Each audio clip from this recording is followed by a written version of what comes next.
अस्सलाम वालेकुम नाज़रीन, आप देख रहे हैं INN चैनल। मैं हूं शेख अहमद अली। आज की खास बात में हम देखेंगे कई अहम कौमी और बैनुल अक़वामी खबरें। मगरबी तुर्की में चारशंबे की सुबह ज़लज़ले के शदीद झटके महसूस किए गए। रिक्टर स्केल पर ज़लज़ले की शिद्दत 6.0 बताई गई। तुर्की के महकमे आफात और इमरजेंसी मैनेजमेंट ने एक बयान में कहा कि ज़लज़ले का मरकज़ मुल्क के सबसे बड़े शहर इस्तांबुल से तकरीबन 210 किलोमीटर दूर सूबे दोस्ता के शहर गोलगाया में था। आज सवेरे 4:08 पर ज़लज़ले के शदीद झटके महसूस किए गए। इसके अलावा इस्तांबुल, दारुल हुकूमत इनकरा और मुल्क के दीगर हिस्सों में भी ज़लज़ले के झटके महसूस किए गए। आज सुबह से ही 35 ज़लज़ले के झटके महसूस किए गए हैं। उन्होंने बताया कि ज़लज़ले के शदीद झटके महसूस करके सोते हुए लोगों की नींद खुल गई और वो घरों से बाहर निकल आए। ज़लज़ले के झटकों के बाद मुतासिरा इलाकों की बिजली मुनक़ते कर दी गई। वज़ीर दाखिला सुलेमान सवेलू ने बताया कि 22 अफराद को जख्मी हालत में मुख्तलिफ अस्पतालों में दाखिल कराया गया है, जो ज़लज़ले के झटके महसूस करने के बाद अपने घरों से बाहर भागते हुए जख्मी हो गए थे। ज़लज़ले के शदीद झटके महसूस करते हुए बहुत से लोगों ने घबराहट में बालकनियों या खिड़कियों से छलांग लगा दी और वो जख्मी हो गए। उनमें से एक की हालत तशवीशनाक है। स्कूलों को एहतियात के तौर पर बंद कर दिया गया है। इसराइल के यरूशलेम में 2 बस स्टॉप्स पर धमाके हुए। इन हमलों में एक टीनेजर की मौत हो गई। 15 से ज्यादा लोगों के जख्मी होने की खबर है। धमाकों की वजह फिलहाल सामने नहीं आई। पुलिस मौके पर पहुंची और इस मामले की जांच शुरू कर दी। एक पुलिस अफसर ने कहा कि पहला धमाका गिबर्ट शॉल बस स्टॉप में सुबह 7 बजे के आसपास हुआ। वहां एक शख्स की मौत हो गई, 11 लोग जख्मी हो गए। प्राइमरी इन्वेस्टिगेशन के मुताबिक मकाम में वाक़े पर एक बैग में बम रखा हुआ था। दूसरा धमाका 30 मिनट बाद रमोट जंक्शन के पास करीब 7:30 बजे पेश आया। दोनों धमाके 5 किलोमीटर के दायरे में हुए। अमेरिका के वर्जीनिया में मंगल की शाम वॉलमार्ट स्टोर में फायरिंग हुई। पुलिस ने चारशंबे को बताया कि इस वाक़े में 7 लोग मारे गए, इनमें हमलावर भी शामिल है। एक चश्मदीद ने बताया कि स्टोर के एक मैनेजर ने ही अपने स्टाफ पर गोलियां दागनी शुरू कर दी। इसके बाद उसने खुद को भी गोली मार ली। एक पुलिस अफसर लियो कोसिंकी ने कहा कि हमें वॉलमार्ट के अंदर हमलावर की डेड बॉडी मिली है। एक हफ्ते में होने वाली ये दूसरी मास शूटिंग का वाक़या है। इसके पहले कोलोराडो के गे क्लब में फायरिंग हुई थी। इसमें 5 लोगों की मौत हुई थी। My phone is there. Oh, okay. I just can't get it. And I'm That shit crazy. out of here. Very limited information at this point. So at 10:12 p.m., our emergency dispatch center received a call for a shooting that occurred here at the Walmart here on Sam Circle. I apologize, man. No worries. That's okay. So we respond initially. We found, as soon as we get here, we find basic evidence that a shooting had occurred. What was actively going on. So we responded as in an active shooter fashion. We're trained for that. It falls within our area of what we do. So we go inside, and long story short, over the course of the next 30-45 minutes, we were able to find multiple fatalities and multiple injured parties. With the Chesapeake Fire Department, we were able to put rescue and tactical teams together to go inside to provide life-saving measures rapidly and quickly. And then through the course of the investigation, we believe it was a single shooter, and we believe that shooter is deceased at this time. Officers are still on scene right now, combing through the building just to be sure. But as of right now, we believe it's only one shooter, and we believe that one shooter is deceased right now. Like I said before, there's multiple fatalities and multiple injuries. So we're just a little over an hour into the incident, and unfortunately, it's very fluid right now. That's all I have at this time. Can you say that the shooter is self-inflicted? We do not know at this time. Was the shooter an employee? We do not know at this time. Okay. Were any shots fired by police? Not to my knowledge. I do not believe so. So when you Afghanistan के दारुल हुकूमत काबुल के Khwaja rubbish इलाके में चारशंबे को एक मस्जिद में एक शख्स की फायरिंग से 5 अफराद हलाक हो गए। मकामी मीडिया ने तालिबान पुलिस के हवाले से बताया कि आज काबुल शहर के 90 जिले की एक मस्जिद में एक मुसल्ला शख्स ने एक ही खानदान के 5 अफराद को गोली मारकर हलाक कर दिया और एक को जख्मी कर दिया। जख्मी को करीबी अस्पताल में दाखिल कराया गया है। शुमाल मशरकी नाइजीरिया के बोर्नो शहर में 2 बसों के टकराने के हादसे में कम से कम 37 अफराद जाँ बहक हो गए। बोर्नो के ट्रैफिक पुलिस अफसर ने यह इत्तला दी। बोर्नो में फेडरल रोड सेफ्टी कोर के सेक्टर कमांडर ने मंगल की देर रात मीडिया को बताया कि 2 बसों में माइदुगुड़ी दामातोरो रोड पर आमने सामने टकराने के बाद आग लग गई। पुलिस अफसर ने हादसे के बस ड्राइवरों को जिम्मेदार ठहराया जो तेज रफ्तारी से ड्राइविंग कर रहे थे। उन्होंने बताया कि दोनों बसें मुखालिफ सिमतों में जा रही थी, लेकिन उनमें से एक ने अपना कंट्रोल खो दिया, जिसकी वजह से दोनों बसें आपस में टकरा गई। अफसर ने कहा कि हादसे में तमाम महलूकीन की इज्तिमाई तदफीन आज की जाएगी, क्योंकि पुलिस को पहले ही इस सिलसिले में अदालती हुक्म मिल चुका है। वाज़ेह है कि नाइजीरिया में इस तरह के खौफनाक सड़क हादसे अक्सर होते रहते हैं, जिसकी बुनियादी वजह गाड़ियों की तेज रफ्तारी, ओवरलोडिंग, खराब सड़कें और ड्राइवर्स की लापरवाही को समझा जाता है। कांग्रेस के सीनियर लीडर राहुल गांधी की भारत जोड़ो यात्रा आज सुबह महाराष्ट्र से मध्य प्रदेश के बुरहानपुर जिले में दाखिल हो गई।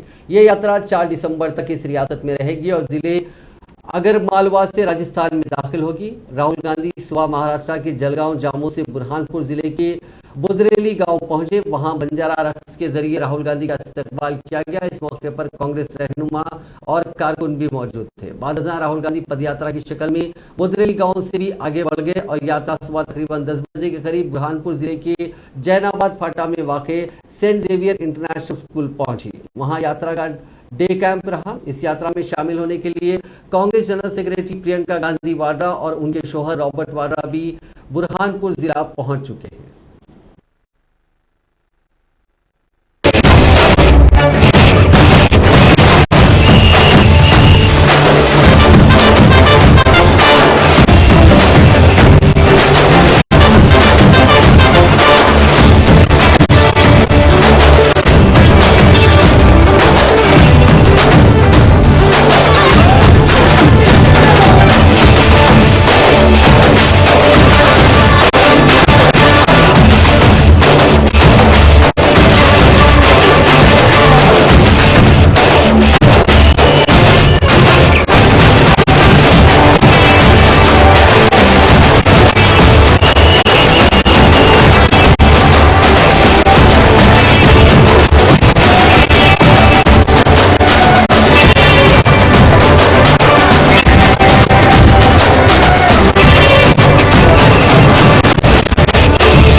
राहुल जी 28 तारीख को प्रेस कॉन्फ्रेंस उनका होगा इंदौर के पास।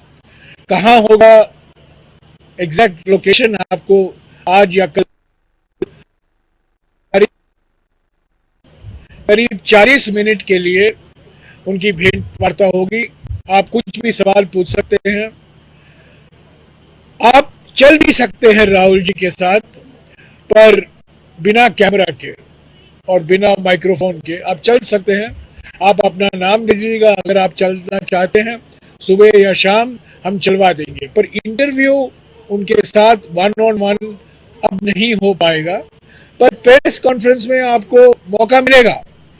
18-20 सवाल हम लेंगे और मैं प्राथमिकता मध्य प्रदेश की मीडिया को ही दूंगा, नेशनल मीडिया को नहीं दूंगा, मध्य प्रदेश के मीडिया को ही दूंगा। तो आप बेफिक्र रहिए, कोई भेदभाव नहीं होगा, सबको मौका मिलेगा, प्रिंट मीडिया को, डिजिटल मीडिया, इलेक्ट्रॉनिक मीडिया को। और ये कोई आपको पहले सवाल मुझे देने की कोई जरूरत नहीं है। जो आपके मन में सवाल आता है वो पूछिए, और ये मत भूलिए कि पिछले 77 दिनों में ये 7वां प्रेस कॉन्फ्रेंस होगा राहुल जी का।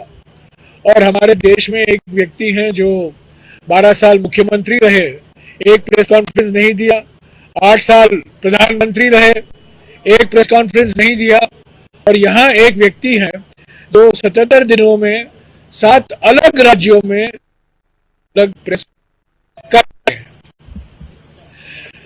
एक दो और बात मैं कहकर दिग्विजय सिंह जी को माइक्रोफोन दूंगा।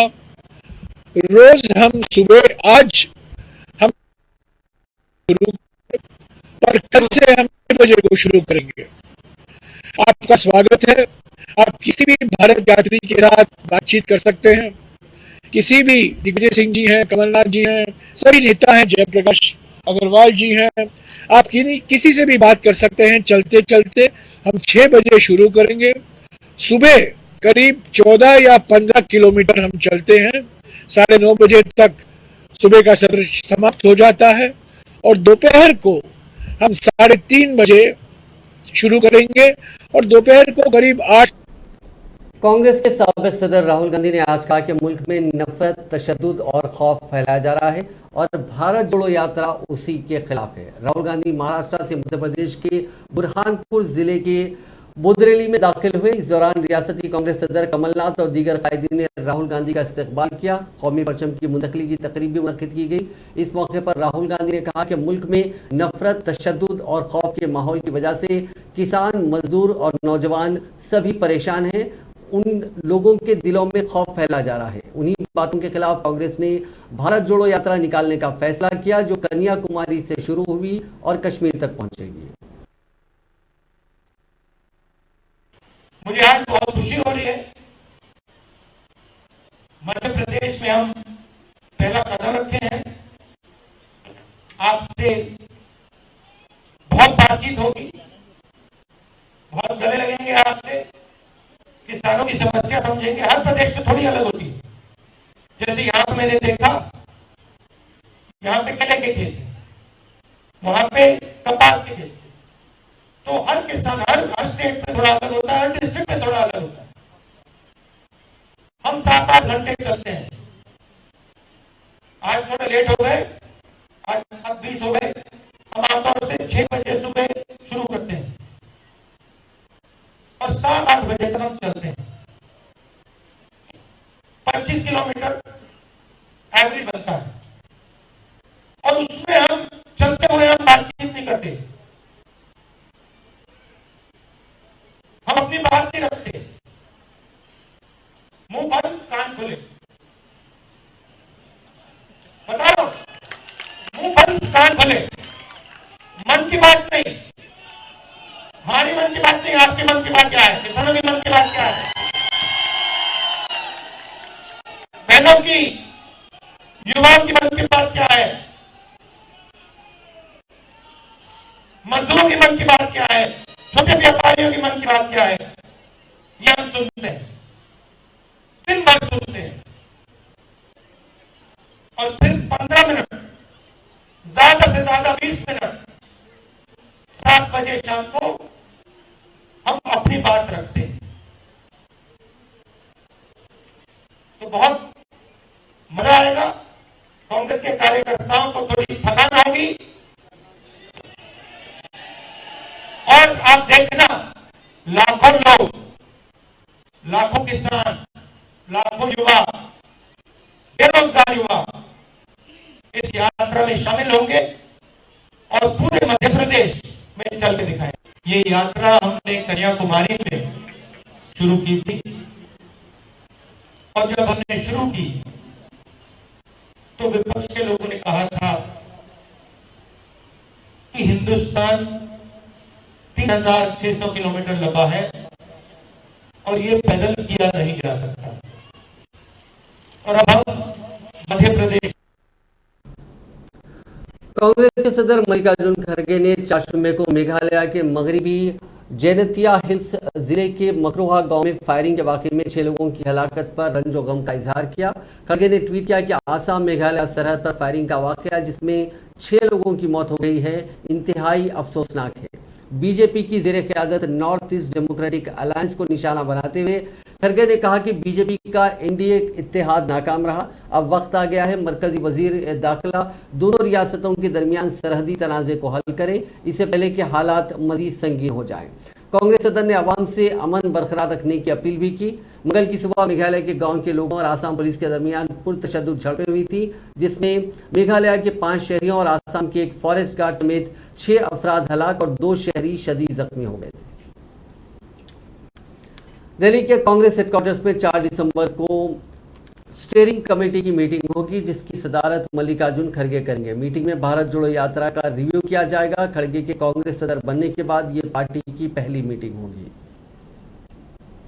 गुजरात में इंतखाबी मुहिम जोरों शोर से जारी है। तमाम जमातों ने इंतखाबी मुहिम में अपनी तमाम तर कोशिशें लगा दी हैं। पीएम मोदी गुज़िश्ता 3 दिनों से गुजरात में अवामी जलसे और रोड शो कर रहे हैं। वहां उनका हदफ कांग्रेस पार्टी है।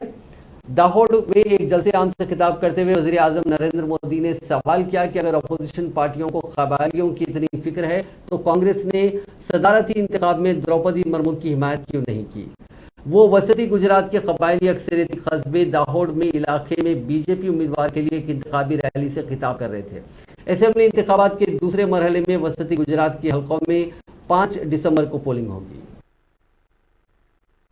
પાણીનો હિસાબ મંગાતો હોય, વીજળી અને પાણીની અછત, એની મુસીબતો, એ ઘર ઘરના સમસ્યાઓ, પરંતુ 20 વર્ષમાં આપણે જે કામ કર્યા છે ને એના કારણે આપણા વિરોધીઓને આજે ગુજરાતમાં વીજળી અને પાણી મુદ્દે ચૂંટણીમાં મુદ્દો ઉઠાવવા માટેનો અવસર જ નથી મળતો ભાઈલો.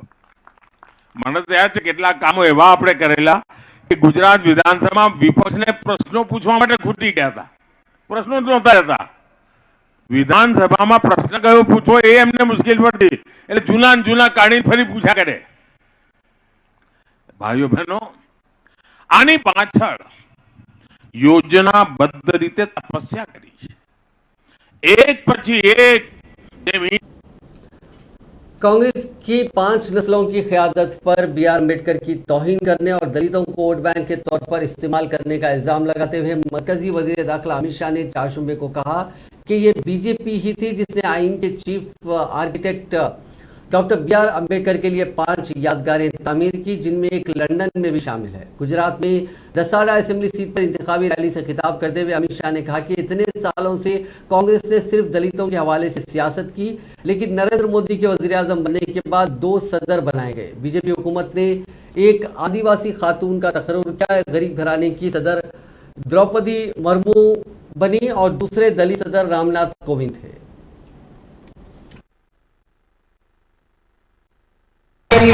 ત્યારે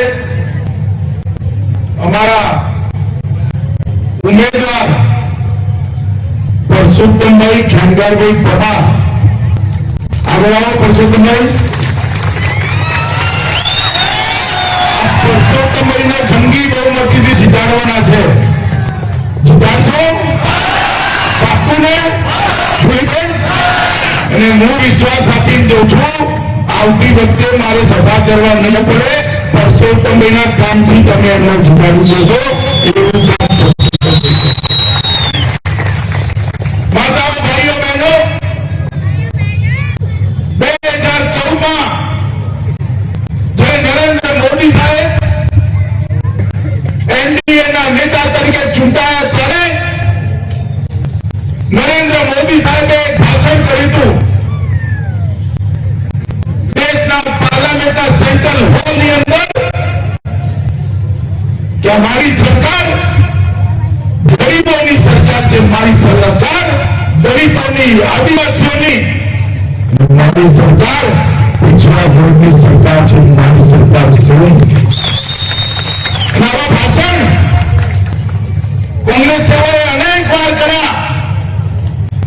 ગરીબી હટાવવાની વાત કરી, ગરીબોને હટાવવાનું કામ કર્યું. गरीबी ना हटाई.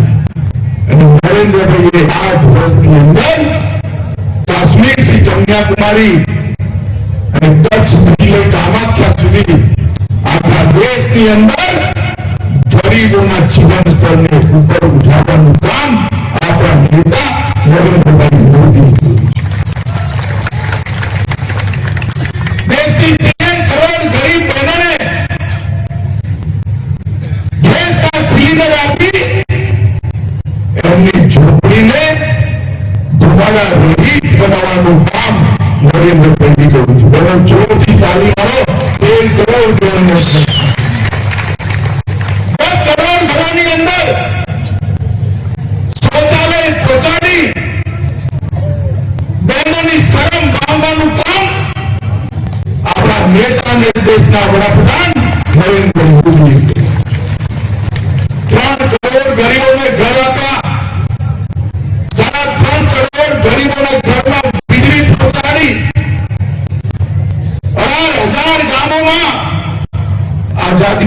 70 વર્ષ પછી પહેલી વાર વીજળી પહોંચી અને ગુજરાત અને સમગ્ર દેશની અંદર 60 કરોડ લોકોને 5 લાખ સુધીનો બધો જ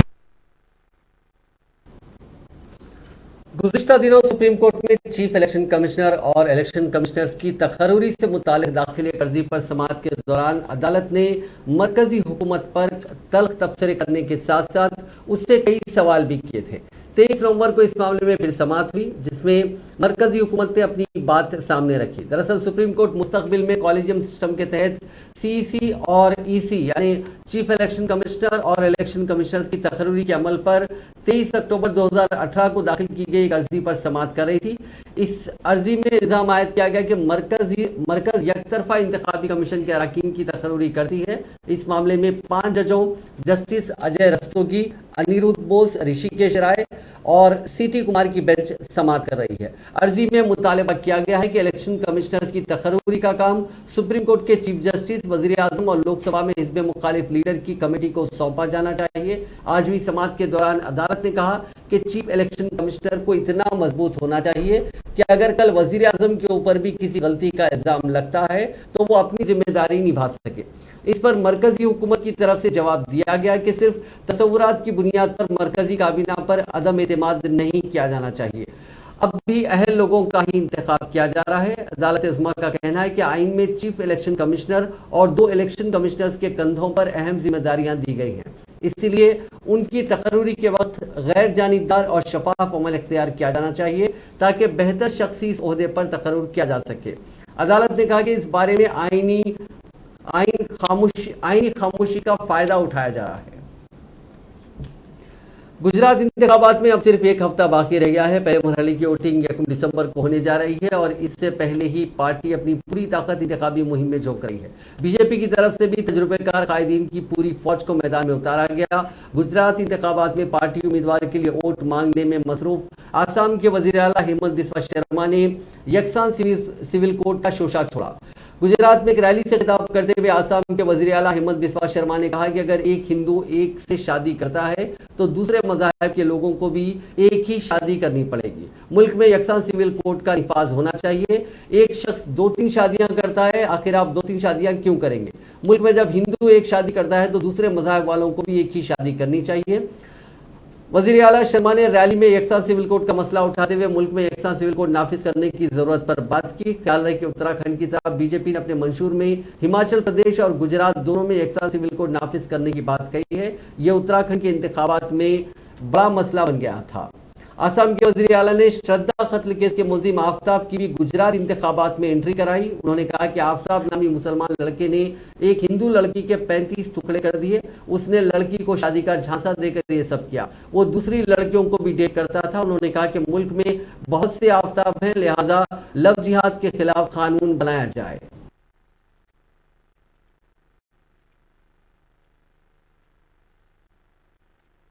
आफ्ताब नाम का लड़का ने हमारा मुंबई से श्रद्धा नाम का एक लड़की को शादी करने का थोड़ा सा जो भी बात करे हम तुमको शादी करेगा ऐसे बोल के दिल्ली लेके गया। शादी तो नहीं हुआ। उनको कैसे मारा? 35 पीस किया। एक ही लड़की को 35 टुकड़ा किया। और क्या किया जानते हैं? वो लड़की का जो मेरा बहन है, आप लोगों का बहन है, उनको फ्रीज में डाल दिया। और फ्रीज में डाल देने का बाद श्रद्धा का बॉडी फ्रीज में है और दूसरा लड़की को ले आया। मनी लॉन्ड्रिंग केस में तिहाड़ जेल में बंद दिल्ली हुकूमत के वजीर सत्येंद्र जैन का नया वीडियो सामने आया है। बीजेपी ने 4 शुबे को करीब 1.5 मिनट का ये वीडियो सोशल मीडिया पर शेयर किया। इसमें बैरक के अंदर सत्येंद्र जैन को खाना परोसा जा रहा है। एक शख्स लगातार उनकी खिदमत में लगा हुआ है। इससे पहले जैन के 4 वीडियो सामने आए थे जिसमें वो जेल में मसाज कराते दिख रहे थे। बीजेपी ने कहा कि मीडिया के लिए एक और वीडियो सामने आया है। रेपिस्ट से मसाज के बाद अब सत्येंद्र जैन लजीज खाने का लुत्फ उठाते दिख रहे हैं। एक अटेंडेंट उन्हें खाना परोस रहा है। ऐसा लग रहा है जैसे रिसोर्ट में छुट्टियां मनाई जा रही हों। केजरीवाल ने यह यकीनी कर दिया है कि हवालाबाज को जेल में सजा नहीं मजा मिले। एनफोर्समेंट डायरेक्टरेट ने जैन को मनी लॉन्ड्रिंग के इल्जाम में 31 मई 2022 को गिरफ्तार किया था। उसके बाद से जैन तिहाड़ में बंद है। उन्होंने जमानत की अर्जी लगाई थी, लेकिन 5 महीने में उन्हें एक भी बार बेल नहीं दी गई। हेट स्पीच केस में समाजवादी पार्टी के लीडर और साबिक वजीर आजम खान की अबूरी जमानत को बाकायदा जमानत यानी रेगुलर बेल में तब्दील कर दिया गया। आजम खान के खिलाफ नफरत अंगेज तकरीर का मामला पीएमएलए सेशंस कोर्ट में चल रहा है। पीएमएलए कोर्ट से उन्हें हेट स्पीच केस में 3 साल की सजा और 6,000 रुपए का जुर्माने की सजा सुनाई गई। इस वजह से आजम खान अबूरी जमानत पर है। इस अबूरी जमानत को अदालत ने बाकायदा जमानत में तब्दील कर दिया। ओबीसी तहफुजात को लेकर राजस्थान के वज़ीर आला अशोक गहलोत ने जल्द कैबिनेट में फैसला करने का ऐलान किया। गहलोत ने पिछली बीजेपी हुकूमत के वक्त 2018 में जारी सर्कुलर को वापस लेने के इशारे दिए।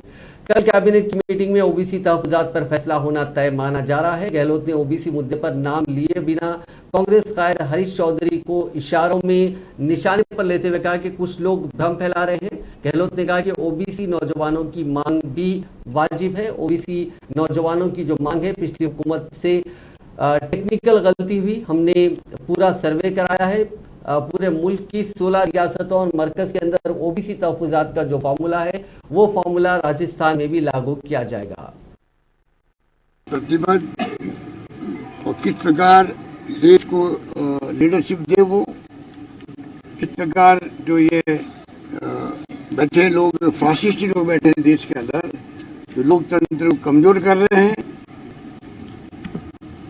दरिया उड़ा रहे संविधान की, लेकर पत्रकारों को और साहित्यकारों को जेल में डाल रहे हैं। आलोचना सुनने को पसंद नहीं है। जो आलोचना करता है या असमझ व्यक्त करता है वो देशद्रोही है। इनकी नजर के अंदर राष्ट्रद्रोही है। इससे बड़ा दुर्भाग्य क्या होगा? 70 साल तक इस देश में लोकतंत्र काम रखा कांग्रेस ने। इंदिरा गांधी जी ने जान दे दी, देश को एक रखा, अखंड रखा उस मुल्क के अंदर। राजीव गांधी शहीद हो गए, परंतु फिर भी ये बेशर्माई से जिस रूप में इनके राष्ट्रीय और राज्य नेता बोलते हैं, पूर्व प्रधानमंत्री के नाम ही नहीं लेते हैं। जो त्याग बलिदान। दिल्ली के पालम इलाके में रौनमा होने वाले एक हौलनाक वाक़े में एक शख्स ने अपनी बहनों, वालिद और दादी को चाकू मारकर हलाक कर दिया। वाक़े के बाद पूरे इलाके में कोहराम मच गया। इतला मिलते ही पुलिस ने मौके पर पहुंचकर लाशों को तहवील में लेकर पोस्टमार्टम के लिए भेज दिया। पुलिस का कहना है कि मुलजिम को गिरफ्तार कर लिया गया है। मामले की जांच जारी है। पुलिस ने बताया कि जुनूब मगरबी दिल्ली के पालम इलाके में एक 25 साल शख्स ने झगड़े के बाद 2 बहनों, वालिद और दादी को मुबैना तौर पर चाकू मारकर कत्ल कर दिया। उन्होंने कहा कि मुलजिम की शिनाख्त केशव के तौर पर की गई है और उसे गिरफ्तार कर लिया गया। डिप्टी कमिश्नर ऑफ पुलिस जुनूब मगरबी दिल्ली मनोज सिंह ने बताया कि थाना पालम को मंगल की रात तकरीबन 10:30 बजे फोन पर इतला मिली। फोन करने वाले ने बताया कि उसके घर के ऊपरी मंजिल पर लड़ाई और चीखों पुकार की आवाज सुनाई दी। डीसीपी के मुताबिक झगड़े की इतला के लिए थाने को कॉल करने वाले शख्स और उसके रिश्तेदारों ने मुलजिम को पकड़कर पुलिस के हवाले कर दिया। इब्तिदाई तहकीकात से पता चला कि केशव के पास कोई पुख्ता मुलाजिमत नहीं थी। उसे 1 माह कबल नौकरी छोड़ दी थी। पुलिस का कहना है कि बादियुन नजर में ऐसा लगता है कि मुलजिम ने झगड़े के बाद अपने घर वालों का कत्ल किया। पुलिस ने ताज़ीरात हिंद की दफा 302 के तहत मुकदमा दर्ज करके छानबीन शुरू कर दी है। सऊदी अरब ने वर्ल्ड कप के अपने पहले मैच में अर्जेंटीना को 2-1 से शिकस्त देकर खेलों की दुनिया को हैरान कर दिया और सऊदी अरब में हर खास आम इस जीत के नशे में चूर है। सऊदी अरब के वली शहजादा मोहम्मद बिन सलमान ने कतर में जारी फीफा वर्ल्ड कप में अर्जेंटीना के खिलाफ अपनी कौमी फुटबॉल टीम की फतेह का जश्न मनाया। सऊदी अरब के फरमारवा शाह सलमान बिन अब्दुल अजीज अल सऊद ने कौमी फुटबॉल टीम के आलमी कप के पहले मैच में अर्जेंटीना के खिलाफ शानदार फतेह की खुशी में 4 शूबे को तमाम मुलाजिमीन और तुलबा के लिए आम तातील का ऐलान किया। सऊदी फुटबॉल टीम की जीत का जश्न मनाने की तातील का इतलाक सरकारी और निजी दोनों शोबों के मुलाजिमीन पर होगा। तमाम तालीमी इदारों में ज़ेरे तालीम तुलबा को छुट्टी दी गई और उनके तालीमी इदारे बंद रखे गए। सऊदी जनरल एजुकेशन की तर्जुमान ने बताया कि शाही फरमान के तहत 4 शूबे के रोज दी जाने वाली छुट्टी की वजह से पहले से शेड्यूल 4 शूबे के इम्तिहानात भी मुलतवी कर दिए गए। नाजरीन, आज की खास बात में बस इतना ही। आपसे कल मुलाकात होगी नई खबरों के साथ। आप देखते रहिए INN चैनल।